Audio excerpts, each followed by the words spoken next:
Hi hello friends, welcome to Geeta's kitchen. ಇವತ್ತಿನ recipe ಬೆಂಡೆಕಾಯಿ ಗೊಜ್ಜು. ಅರ್ಧ ಬೆಂಡೆಕಾಯಿ ಗೊಜ್ಜಿಗೆ ಎಣ್ಣೆ ಮತ್ತು ಸಾಸಿವೆ, ಈರುಳ್ಳಿ, ಕರ್ಬೇವಿನ ಸೊಪ್ಪು ಹಾಕ್ಕೊಂಡು ಹುರಿತಾ ಇದ್ವಿ. ಸ್ವಲ್ಪ ಬಾಡಿದ್ಮೇಲೆ ಬೆಂಡೆಕಾಯಿ ಇದಕ್ಕೆ ಹಾಕ್ಕೊಳ್ತೀನಿ.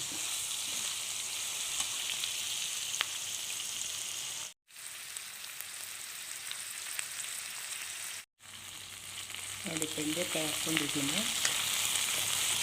ಇದಕ್ಕೊಂದು ಸ್ವಲ್ಪ ಒಂದು ಲೋಟದಷ್ಟು ನೀರು ಹಾಕ್ತೀನಿ ಬೇಯೋದಕ್ಕೆ. ಆಮೇಲೆ ಸೈಡಲ್ಲಿ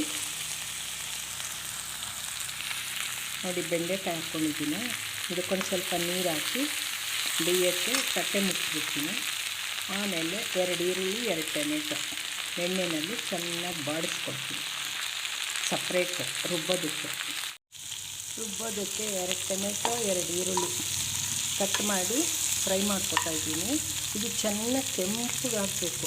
ಚೆನ್ನಾಗಿ ಬಾಡಿಸ್ಕೊಂಡಾದ್ಮೇಲೆ ಇದ್ರ ಜೊತೆಗೆ ಸಾಂಬಾರು ಪೌಡ್ರು ಮತ್ತು 1 ಕಪ್ ತೆಂಗಿನಕಾಯಿ ಹಾಕಿ ರುಬ್ಬಿ ಅದು ಬೇಯ್ತಾ ಇದೆ ನೋಡಿ, ಇದಕ್ಕೆ ಹಾಕ್ತೀನಿ.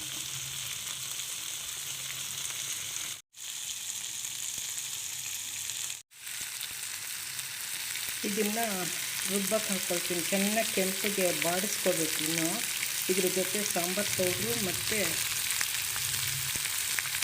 ತೆಂಗಿನಕಾಯಿ 1 ಕಪ್ ಹಾಕ್ಕೊಂಡು ರುಬ್ತೀನಿ.